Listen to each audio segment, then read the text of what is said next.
이 시간에는 로마서 14장 7절부터 12절 말씀까지 읽었습니다. 로마서 63번째 시간입니다. 작년 2018년 5월에 나온 책 중에 버스기사 하시는 분이 쓰신 책이 있어요.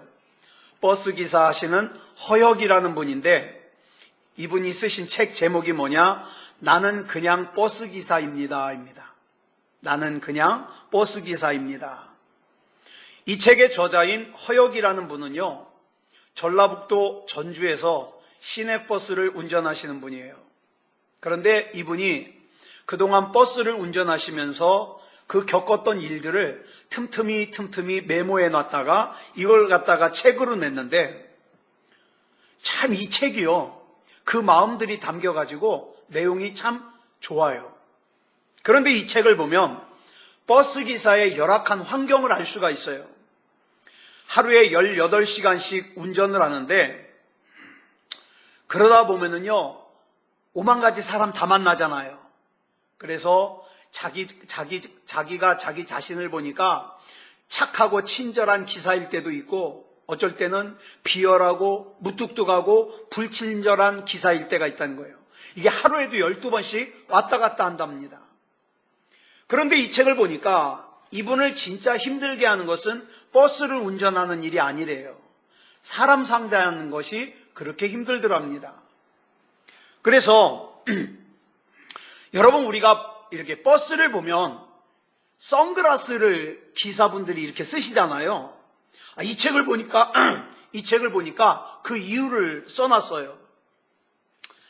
기사분이 왜 선글라스를 쓰거나 마스크를 쓰는지 아십니까? 이러고 나서 대답을 써놨어요. 선글라스는 표정 관리가 안 돼서 환한 얼굴을 감추기 위해서 쓰는 거래요. 마스크는 욕이 튀어나오는 걸 막으려고 쓰는 거랍니다. 제가 아주 그 내용에서 참 가슴에 와닿았어요. 그래서 저도 종종 선글라스를 쓸까? 예, 마스크를 쓸까? 이런 생각을 한번 해봤습니다. 사실 전에도 말씀을 드렸습니다마는 우리 지상교회는요, 완전한 교회가 아니에요. 그렇기 때문에 우리 이거 아셔야 돼요. 저도 괜찮지 않은 존재고 여러분도 괜찮지 않은 존재예요. 그죠? 여러분이 만약에 이창원 목사를 완벽한 목사이기를 기대하면은 반드시 실망합니다. 완벽하질 않아요. 그러므로 우리가 이 지상에 있는 교회 안에서 시험 들지 않고 신앙생활을 하려면 두 가지를 분명하게 하셔야 돼요. 하나는 나도 엉망이고 너도 엉망이다, 이거야. 예? 나도 엉망이고 너도 엉망이다. 그 다음에 둘째로는 하나님은 사랑이시다. 이걸 두 가지. 그래서 이 지상의 교회는 완벽하고 멋있고 믿음이 좋고 대단하고 이런 사람들이 모이는 교회가 아니라 나를 비롯해서 엉망인 사람들이 모이는 곳이에요. 그래서 엉망인 사람들이 모여가지고 예수님을 구주로 영접해서 구원받아서 완성되어져 가는, 이게 지상교회예요. 이걸 먼저 우리가 인정해야 된다는 겁니다. 그렇지만 우리가 이 교회 안에 사람이 들어올 때에 우리가 뭘 생각해야 됩니까? 나도 엉망이고 너도 엉망이니까 나도 그렇고 너도 그렇고 선글라스를 쓰지 않는 있는 나의 모습 그대로 교회 안에 들어올 때 내가 엉망이라는 걸 알고도 여전히 나를 사랑해주고 나를 위해주고 나를 원하고 나를 받아주고 나를 밀쳐내지 않고 나를 수용하는 그 교회가 진짜 교회다, 이 말이에요. 내 마음에 안 들면 밀쳐내고 내 마음에 안 들면 관계를 끊어버리고, 그거 가짜 교회예요. 가짜 교회. 저는 그래서 우리 새소망교회가 이런 교회가 됐으면 좋겠어요. 가면 쓰지 않고 선글라스 쓰지 않고 있는 모습 그대로 나온 그 부족한 모습, 엉망인 모습 그대로 안아주고 같이 울어주고 같이 기도해주고, 이게 진짜 교회 아니겠어요? 그래서 우리가 범하기 쉬운 잘못 중에 하나가 뭐냐면 다른 사람도 다 나하고 똑같기를 원해요. 그 착각이에요. 세상에서 나하고 똑같은 사람은 나밖에 없어요. 예? 근데 나하고 똑같기를 원해요. 그래서 자기의 기준으로 다른 사람을 보면서 다른 사람을 판단을 합니다. 그래서 아무개는 생각이 짧아, 아무개는 행동이 경솔해, 아무개는 말을 함부로 해. 그래가지고 내 마음의 불편함을 느끼면 내 기준에 맞지 않으면 어떡합니까? 관계를 차단해버려요. 그러니까 이러한 상황들이, 이러한 환경들이 모여가지고 어떻게 해요? 교회에서도 위로를 못 얻는다, 이런 말이 나오는 거예요. 여러분, 저는 어렸을 때 주일날 오락을 하면 안 된다고 배웠어요. 근데 여러분이 믿거나 말거나 저는 지금까지 자라면서 오락실을 딱 한 번 가봤어요. 오락실을. 예. 자, 근데 어렸을 때부터 오락을 하면 안 된다고 배웠는데, 그래가지고 저는 또 어떻게 생각했냐? 주일날은 TV도 보면 안 된다고 생각했어요. 어려서. 그래서 안 봤어요. 사실은 우리 집에 TV가 없어서 못 봤어요. 그런데 자, 보세요. 그냥 나만 주일날 TV를 안 보면 그만이잖아요. 그런데 내가 주일날 TV를 안 보면 그 마음에 무슨 마음이 파고드느냐? 주일날 TV를 보는 사람들을 정죄를 해요. 어떻게 주일날 TV를 볼 수 있지? 이게 온전한 신앙이겠어요? 아닙니다. 자, 또 하나 말씀드릴게요. 내가 예배를 드려요. 내가 예배를 드리는데 예배를 드리지 않는 아무개를 보면서 내 마음이 불편해요. 그래서 예배를 안 드리는 아무개를 갖다가 내가 정죄해요. 그러면 차라리 예배 안 드리는 게 나아요.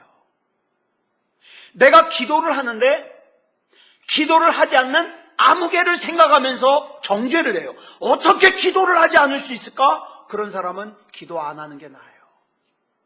큐티도 그래요. 묵상. 하나님 말씀 묵상. 나는 매일 하나님 말씀을 묵상을 하는데 아무개는 하나님 말씀을 묵상을 안 해. 정죄할 것 같으면 묵상 안 하는 게 나아요.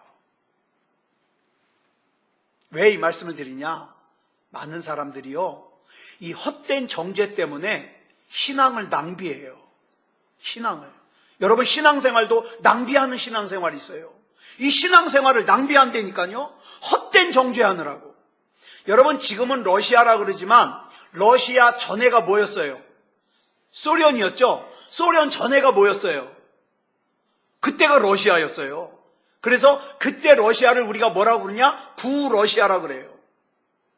근데 구러시아의 기독교를 뭐라고 부르느냐?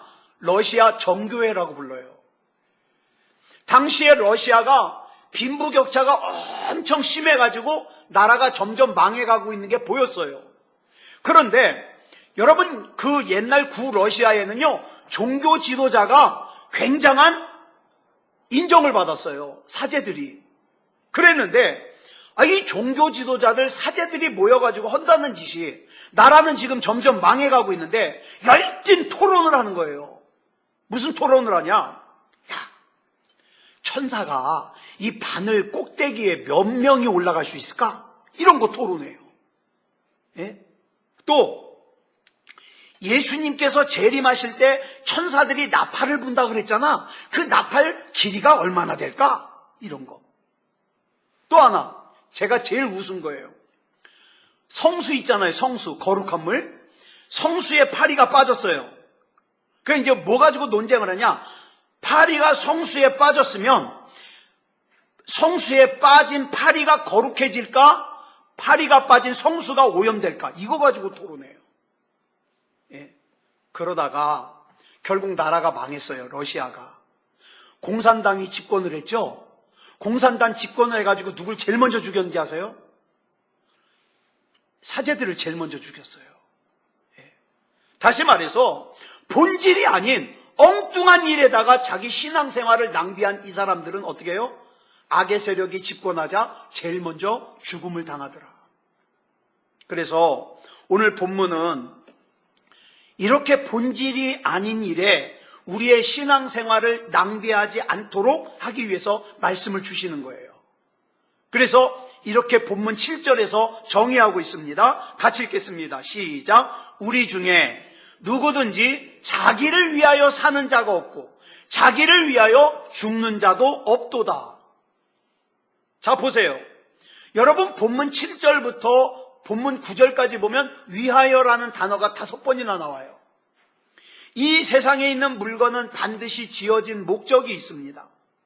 그런데 중요한 것은 뭐냐면 분명히 지어진 목적이 있는데 그 지어진 목적이 그 물건 자체에 있는 것이 아니라 어디에 있다? 물건 밖에 있다. 예를 들어서 사람이 칼을 만들었어요. 칼을 만들었다면 이 칼을 만든 목적은 이 칼 안에 있는 게 아니라 칼 바깥에 있다 이 말이에요. 이 칼을 가지고 음식을 만들거나 이 칼을 가지고 수술을 하거나 이 칼을 가지고 연필을 깎거나 그러기 위해서 만들었다는 거예요. 또 사람이 의자를 만든 이유도 목적이 의자 자체에 있는 것이 아니라 그 의자에 사람이 앉을 수 있게 하기 위해서 만든 거예요. 사람도 마찬가지예요. 그래서 어떤 사람이 정말 인생을 잘 사는 사람이냐? 내가 왜 이 세상에 태어났는지 이유, 목적을 빨리 알고 그 이유, 목적대로 사는 사람이 진짜 지혜로운 사람이에요. 잘 사는 사람이에요.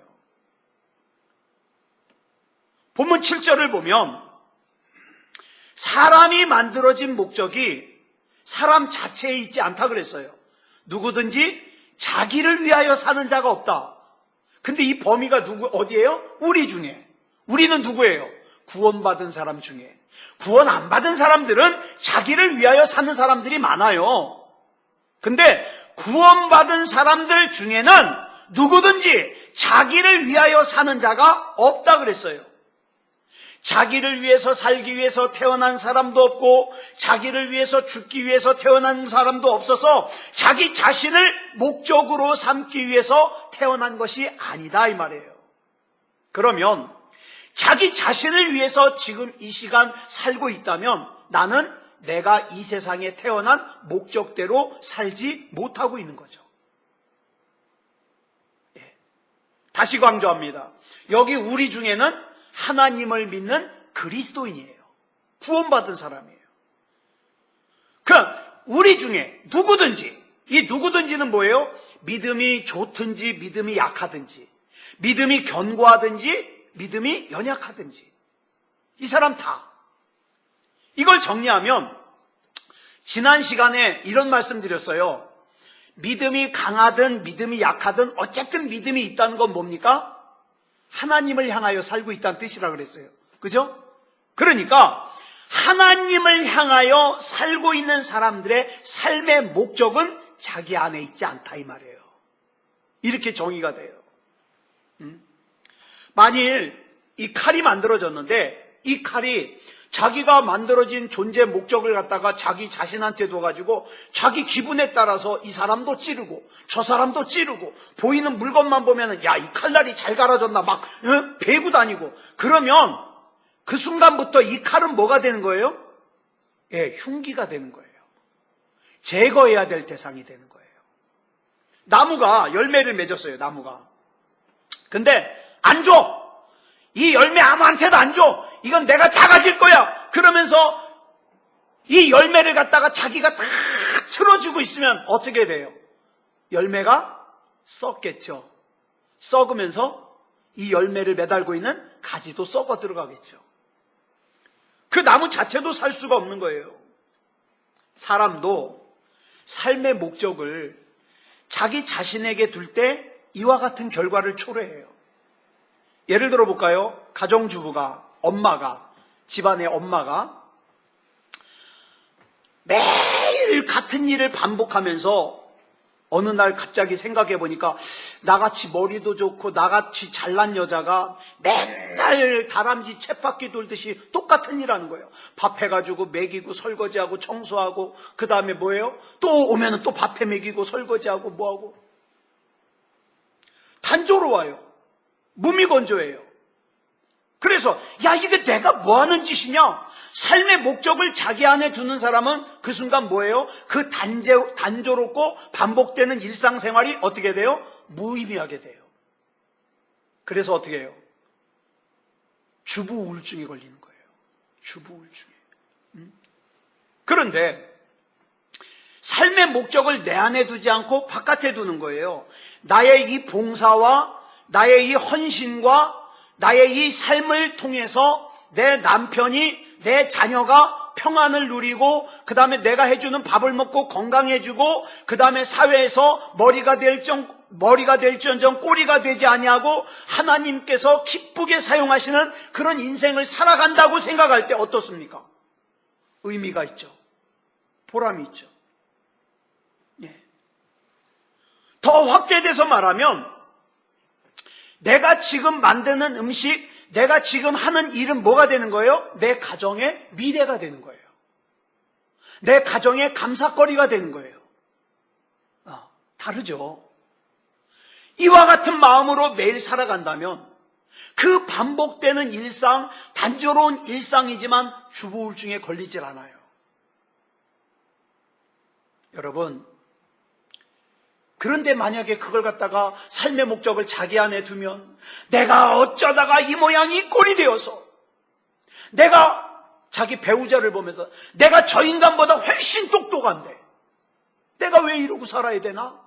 그러면 어떻게 해요? 불평, 불만, 우울충만이 되는 거예요.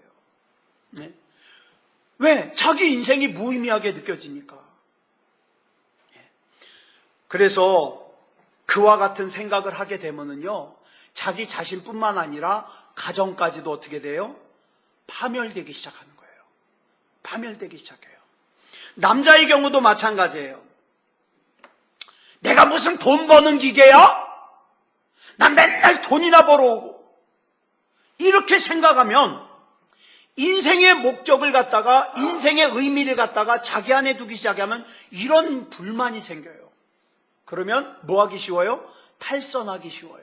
탈선하기. 오래전에 제가 전도사 때 제가 아는 한 남자 집사님이 하도 자기 삶이 무료해가지고, 여러분 해보셨어요? 폰팅?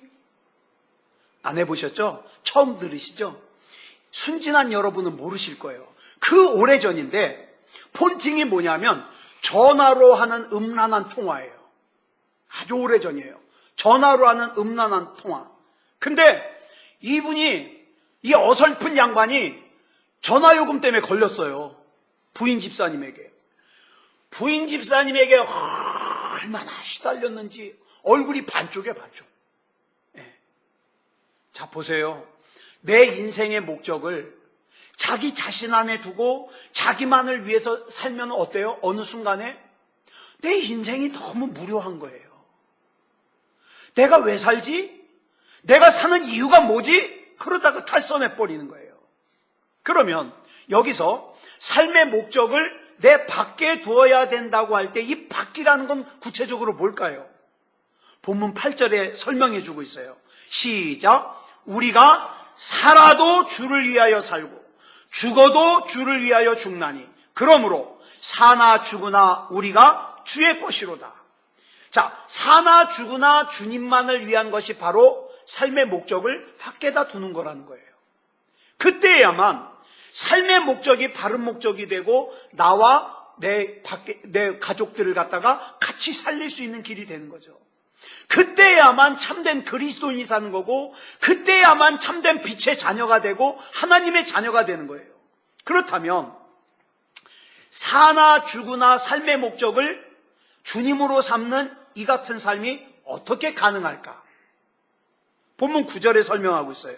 시작. 이를 위하여 그리스도께서 죽었다가 다시 살아나셨으니 곧 죽은 자와 산 자의 주가 되려 하심이라. 우리의 죄를 대신 짊어지고 십자가에 돌아가셨다가 다시 살아나셔서 우리가 이 땅에 살아있을 때뿐만 아니라 우리가 죽은 뒤에도 우리를 영원한 생명의 길로 인도하시는 그리스도로 말미암아 가능해요. 그래서 여러분, 내 한 번뿐인 인생 멋있게 살아야 되지 않냐? 아니, 그렇게 생각하지 마세요. 내 한 번뿐인 인생은 이걸로 끝나는 게 아니에요. 내가 살아있을 때에도 주님의 인도하심을 받지만 내가 죽은 뒤에도 주님의 인도하심을 받아요. 그러니까 내가 삶의 목적을 내 안에 두고 내 맘대로 살면 내가 죽은 뒤에라도, 살아있을 때도 마찬가지지만 죽은 뒤에라도 하나님 앞에서 민망하게 우리 하나님을 만나야 된다 이 말이에요. 여러분, 하나님께서 사람에게 주신 하나님의 성품, 굉장히 비슷한 성품 중에 하나 주신 게 뭐냐면 모성애예요. 여러분 자식 이쁘잖아요. 뭐 내 자식이 남들보다 특별히 잘생길 것도 아니고 머리가 특별히 좋은 것도 아닌데 얼마나 쪽쪽 빨면서 키웠어요. 얼마나 이뻐하면서 키웠어요. 내 생명 줘서라도 얘 건강하면 좋잖아요. 이게 하나님의 성품이에요. 모성애가. 만약에 여인이 하나님이 주신 이 모성애가 없다면 그 고통을 겪으면서 애 낳겠어요? 네? 얼마나 힘들어요. 저는 안 낳아서 모르지만 낳은 분들이 알잖아요. 네. 그 힘든 고통을 겪으면서 애를 낳겠느냐고요. 또 그렇게 태어난 자식의 생명이 유지될 수 있겠습니까? 배고프면 내 입에 먼저 넣지 내 자식 입에다 먼저 넣겠어요? 근데 하나님의 성품인 모성애가 주어지니까 어떻게 해요? 나는 굶어도 내 새끼 입에 뭐가 들어가면 행복한 거예요. 제가 그 영재 발굴단이라는 거 아마 수요일 날 하는 걸 거예요. 영재 발굴단이라는 이 프로그램을 갖다가 자주 보는데 제가 한 번은 그걸 보면서 울었던 적이 있어요. 혼자 엄청 울었어요. 2017년도 제가 찾아보니까 2017년도 6월에 나왔더라고요. 단양에 살고 있는 9살 먹은 그 배용준이라는 남자아이인데 얘가 피아노 영재예요. 피아노를 기가 막히게 쳐요. 그 나중에 금난세 씨하고 같이 협연도 하고 막 그랬어요. 근데 이 아이가 나오면서 아이 어머니가 나오는데 아이 어머니가요 6개월 시한부 인생이에요. 6개월 시한부 인생인 것도 참 가슴 아픈데 통증이 한번 오면요 기절할 정도로 아프대요. 그 엄마가. 그런 상황에서도 이 어머니의 인터뷰를 하는데 어머니의 걱정은 전부 뭐예요? 아들. 제가 또 언젠가 무슨 프로그램을 봤는데 거기도 엄마가 이제 시한부 인생이라 이제 엄마가 막 임종하는 그 장면을 촬영하는 거예요. 근데 어머니가 마지막에 숨이 탁 끊어지기 바로 직전에 아들이 엄마를 만나러 왔는데 그 침대에서 뭘 하나 탁 꺼내더니 아들 손에 탁 쥐어줘요. 보니까 5만 원짜리 지폐. 엄마가 숨이 끊어지는 순간에도 아들을 생각하더라. 전 그런 거 보면요, 우느라고 정신이 없어요. 우느라고. 예. 여러분, 자 보세요. 이렇게 6개월밖에 살 수 없는 유한한 여인도 자식에 대해서 이 같은 사랑을 행할 수 있다면 이 하나님의 형상의 본체이신 하나님께서는 우리를 얼마나 사랑하시겠어요? 이걸 믿음이 없는 사람들은 몰라요. 이걸 얘기를 듣는다고 아는 게 아니거든요. 얼마나 사랑하셨으면 우리가 지금 대림절 주간이잖아요. 독생자 예수 그리스도를 십자가에 내어주시겠냐고요. 이 사랑이 있었기 때문에 오늘 저와 여러분이 예수님을 믿을 수 있는 것이고 구원받을 수 있는 것이고 천국 갈 수 있는 거예요. 내가 나 자신만을 위해 사는 것은 나 자신을 망치는 길이에요. 주님을 위해 사는 것은 결국 나를 사랑하는 길이자 나 자신을 살리는 길이에요. 그래서 제가 지금 고민하는 게 이번 주일날 한번 광고를 할까. 이번 성탄절에는 선물을 하나 준비하는데 내가 친한 사람, 내 가족에게 하는 게 아니라 우리 교회에서 내가 제일 좀 멀다고 생각하는 사람에게 선물을 좀 한번 해보는 게 어떨까. 지금 이 광고를 할까 말까 지금 기도 중에 있어요. 여러분, 이렇게 내 삶의 목적을, 내 삶의 의미를 내 바깥에다 두는 사람이 곧 나를 살리는 거예요. 나 자신을. 자, 그러면 바울이 도대체 뭔 얘기를 하고 싶어서 여기서 이 위하여 얘기를 지금 하고 있을까? 본문 10절을 보면 나와요. 시작. 내가 어찌하여 내 형제를 비판하느냐? 어찌하여 내 형제를 업신여기느냐? 우리가 다 하나님의 심판대 앞에 서리라. 형제를 업신여기고 형제를 비판하는 사람은 하나님의 심판대 앞에 선대요. 내 형제가 말 좀 잘못한다 그래서, 내 형제가 생각이 좀 짧다 그래서, 내 형제가 좀 부족하다 그래서 업신여기고 비판하면 심판대 앞에 선대요. 이 얘기를 하려고 지금 바울이 지금 앞에 이 위하여 얘기를 계속한 거예요. 자, 근데 이 말씀은요, 우리가 앞에서 살펴본 본문 3절 말씀을 반복하는 말씀이에요. 미숙한 믿음을 가진 사람이라도 업신여기지 마라. 왜? 그 사람 역시 너하고 똑같이 하나님을 바라보고 있잖아. 그 사람도 역시 하나님의 계획 속에서 영적으로 자라갈 거야. 그러니까 그 사람 업신여기지 말라는 거예요. 지난 시간에 말씀드린 이 말씀이 참 중요해요. 하나님께서는 그 사람이 하나님을 바라보고 있기 때문에 잘못된 길로 가면 어떻게 해요? 하나님이 바로 잡아주실 거야. 하나님이. 그러니까 네가 업신여기지 마라. 네가 판단하지 마라. 네가 정죄하지 마라. 네가 정죄하면, 네가 판단하면 너 심판대 앞에 설 거야. 이 말씀이에요. 이어서 바울이 이사야 45장 23절 말씀을 갖다가 인용한 본문 11절에서 이렇게 말씀해요. 시작. 기록되었으되 주께서 이르시되 내가 살았노니 모든 무릎이 내게 꿇을 것이요 모든 혀가 하나님께 자백하리라 하였느니라. 여기서 하나님께 자백하리라는 것은 하나님을 찬미할 거라는 뜻이에요. 즉 하나님을 향해 서 있는 사람이라면 그 신앙이 미숙하든지 성숙하든지 하여튼 하나님을 찬미해요. 여러분 보세요. 우리 가운데 믿음이 좋든지 믿음이 약하든지 어쨌든 믿음이 있으면 하나님 찬미해요, 안 해요? 합니다. 찬양하잖아요. 기도하잖아요. 자, 본문 12절을 보면 이제 앞에 이 쭉 나눈 말씀에 결론을 이렇게 내요. 시작. 이러므로 우리 각 사람이 자기 일을 하나님께 직고하리라. 여기서 직고한다는 말은 사실대로 하나님 앞에 직접 말씀드릴 거라는 거예요. 그래서 우리가 먼저 돌아봐야 될 것은 내가 지금 누군가를 업신여기고 있지 않은가. 예?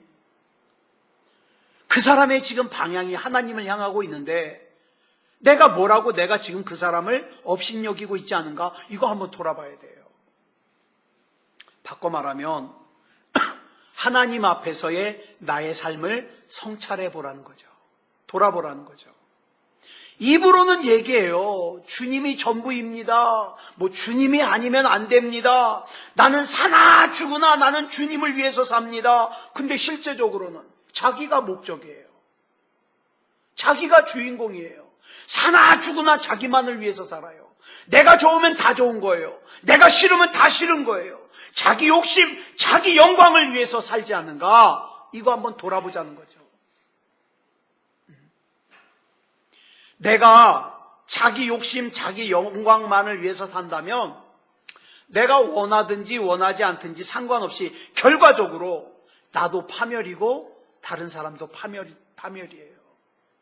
예. 이제 연말이 되잖아요. 연말이 되면 여러 가지 모임들이 있잖아요. 예. 망령난 사람들이 모여서 하는 망령회. 그죠? 망령난 사람들이 망령회 많이 하잖아요. 그러니까 모이면 뭐합니까? 잔을 채워라. 위하여! 뭘 위하여도 모르겠어요. 위하여! 이렇게 얘기를 합니다. 말은 위하여 그러지만 뭐 여러 가지 앞에다 뭘 붙여가지고 위하여 그러지만 사실은 결국 누구 위한 거예요? 자기 자신 위한 거예요. 자기 자신 위한 거. 근데 여러분 한번 생각해 보자고요. 내 자신의 삶이 목적이 될 만한가? 저는요, 요 근래에 와서 더 느끼는 게 참 나는 정말 약하다. 이번에 저희 장모님 일을 겪으면서 정말 사람은 한순간이다. 그래서 정말 하나님 앞에 바로 살아야 되겠다. 이런 생각을 했어요. 네. 지난번에 말씀드렸죠. 우리의 카이로스, 종말은요, 하나님, 예수님께서 재림하시는 우주적인 종말도 있지만 우리 개인적으로 각각 시간이 다른 개인적인 종말이 있다고 그랬죠. 여러분, 개인적인 종말은요, 또박 가까이 오고 있어요. 오늘 우리가 하루 또 이렇게 잠자리에 들면 우리 개인적인 종말은 하루 더 가까워지는 거예요. 자, 그런데 이 개인적인 종말이 딱 오면 우리는 어디에 들어가요? 관 속에 들어가요. 관 속에 들어가기 싫다고 발버둥 칠 수가 없어요. 관 속에 들어가요. 그런데 그 결국에는 관 속에 누울 수밖에 없는 나 자신을 갖다가 내 삶의 목적으로 삼는다? 이것처럼 어리석은 인생이 어디 있어요? 우리는 깊이 성찰해 봐야 돼요. 우리가 무엇을 하든지 어떤 행동을 하든지 무엇을 먹든지 마시든지 오직 주님을 위해서 살아가는 사람이 될 때, 여러분 보세요. 주님을 위해서 내가 살 때 결국에는 나도 살아요. 내 사랑하는 사람들도 살아요. 그런데 나를 위해서 살면 나도 죽고 내 사랑하는 사람들도 죽어요. 보세요. 며칠 전에 김우중 회장님 돌아가셨잖아요. 그분 대단한 분이에요. 저는 그분 자서전 읽고요, 감동받았던 사람이에요. 그런데 그분도 어떻게 해요? 결국엔 그렇게 돌아가시더라고요. 며칠 전에 신문 사진이 나왔는데 김우중 회장이 아주 오래전인가 봐요. 어디를 가다가 공항에서 너무 피곤해가지고 공항 의자에 앉아가지고 널브러져서 잠들어버린 그 사진이 있더라고요. 여러분, 그분은 돈은 많지만 우리보다 힘들게 사셨어요. 힘들게. 근데 전 이런 생각해봐요. 그렇게 힘들게 사신 분이 또 말년에는 어떻게 해요? 외국으로 도망 다녔잖아요. 그렇게 힘들게 사신 분이 만약에 예수님을 모른다. 이건 자기 자신도 죽이는 거고 자기 가까운 사람들도 죽이는 거 아니에요? 여러분, 세월이 흐를수록 우리 몸은 점점 약해져요. 기능도 하나씩 망가지기 시작하고 약해져요. 그리고 내 삶은 점점 마무리되어 가요. 그럴 때 내 인생이 폐물이 되지 않고 영원한 생명으로 가꾸어질 수 있는 것은 사도 바울이 했던 고백을 해야 돼요. 내 겉사람은 날마다 낡아가지만 후패하지만 내 속사람은 날마다 새로워지니라. 주님을 만나서 주님과 교제하면서 찬양하면서 말씀을 나누면서 기도하면서 어제의 나보다는 오늘의 내가 더 영적으로 새로워지고 건강해지고 강건해져서 우리 주님께서 쓰시기에 편한 그런 내가 된다면 그 인생은 성공한 인생이에요. 저는 저와 여러분이 다 그렇게 살 수 있을 줄 믿습니다. 저와 여러분 앞에 앞으로 시간이 몇십 년 남았는지 저는 몰라요. 하지만 똑같이 살면 안 되잖아요. 날마다 조금씩이라도 더 달라져야죠. 하다못해 하루 중에 예수님 부르는 걸 한 번이라도 더 부르자고요. 예수님 어제는 내가 예수님 12번 불렀는데 오늘 13번 불렀습니다. 달라지잖아요. 그러면요, 내가 주님 안에서 달라지면 내 표정도 달라져요. 그 내 옆에 있는 사람들이 안 되니까요. 그렇게 해서 주님을 위한 삶을 살고 믿음다운 믿음을 사는 저와 여러분이 되시기를 그리스도 예수님의 이름으로 축복합니다. 기도하겠습니다. 사랑의 아버지 하나님, 감사합니다. 이 세상을 사는 사람들 중에서 나는 잘못 살 거야, 내 인생은 가치가 없어. 이렇게 사는 사람은 아무도 없습니다. 그런데 가치 있게 살 수 있는 방법을, 길을 아는 사람은 많지를 않습니다.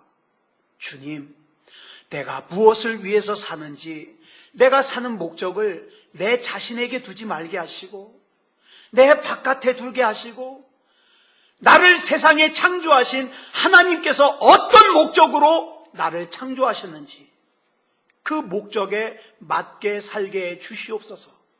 그렇게 살 때에 필요한 건강, 물질, 또 좋은 돕는 사람들 하나님께서 붙여주시옵소서.